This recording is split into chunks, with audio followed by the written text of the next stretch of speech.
बिस्मिल्लाहिर्रहमानिर्रहीम। अस्सलाम वालेकुम नाज़रीन, आप सबका क्या हाल है। मैं उम्मीद करता हूँ कि आप सब खैरियत से होंगे। आज की वीडियो खिदमत कार्ड के हवाले से है कि जो रुकी हुई पेमेंट है बच्चियों की जो सरकारी स्कूल में पढ़ती हैं उनकी जो पेमेंट है, हुकूमत ने ये कहा कि उनकी जो रुकी हुई पेमेंट और किस्तें हैं वो उनको अदा की जाएँ।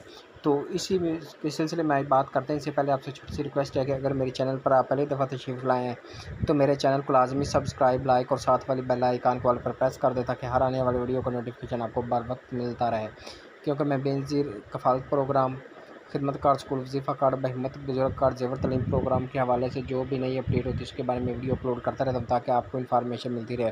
तो जिन लड़कियों को एक दो दफ़ा पेमेंट मिली है स्कूल वजीफ़ा खिदमत कार्ड की, ज़ेवर तलीम प्रोग्राम की, वसीला तलीम जो पेमेंट है एहसास पंजाब कार्ड की, तो उसके बाद साल और 2 साल हो गए इनको पेमेंट मिली, तो उनको पेमेंट मिलना शुरू हो चुकी है। आप अपनी पेमेंट हासिल करने के लिए जो यूबीएल, ओमनी या कनेक्ट एचबीएल के एजेंट से रब्ता करें और अपनी जो पेमेंट है वो हासिल करें।